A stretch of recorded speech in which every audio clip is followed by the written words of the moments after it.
Basahin po natin ang pangalawang Korinto, chapter 8, verse 1 up to 12.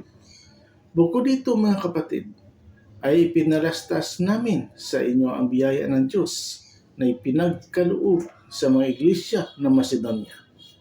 Kung paano sa maraming pagsubok sa kapighatian, ang kasaganaan ng kanilang katuwaan, ang kanilang malabis na karukhaan, ay sumagana sa kayamanan ng kanilang kagandahang loob.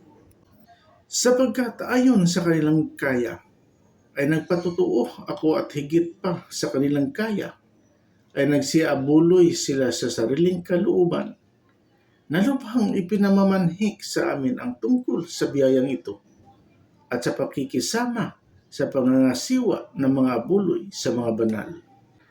At ito ay hindi ayon sa aming inaasahan, kundi ibinigay muna nila ang kanilang sarili sa Panginoon at sa amin sa pamamagitan ng kalooban ng Diyos.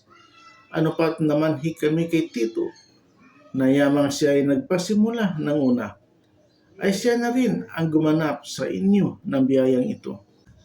Datapwat yamang kayo'y nagsisigana sa lahat ng mga bagay, sa pananampalataya at pananalita, at kaalaman at sa buong kasipagan, at sa inyong pag-ibig sa amin, ay magsisagana naman kayo sa biyayang ito. Hindi ako nangungusap na tulad sa nangauutos, kundi gaya ng nasumusubo sa pamamagitan ng kasipagan ng iba, ang katapatan naman ng inyong pag-ibig.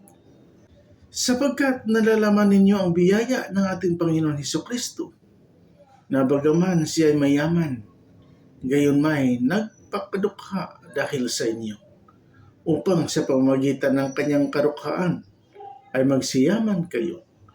At sa ganito'y ibinibigay ko ang aking pasiya, sapagkat ito'y nararapat sa inyo na naunang nangagpasimula na may 1 taon na, hindi lamang sa paggawa, kundi naman sa pagnanais. Datapwat ngayon tapusin din naman ninyo ang paggawa, upang kung paano nagkaroon ng sikat na pagnanais, ay gayon din namang magkaroon ng pagkatapos ayon sa inyong kaya. Sapagkat kung may sikap, ay tinatanggap ayon sa tinataglay, hindi ayon sa di tinataglay. Amen.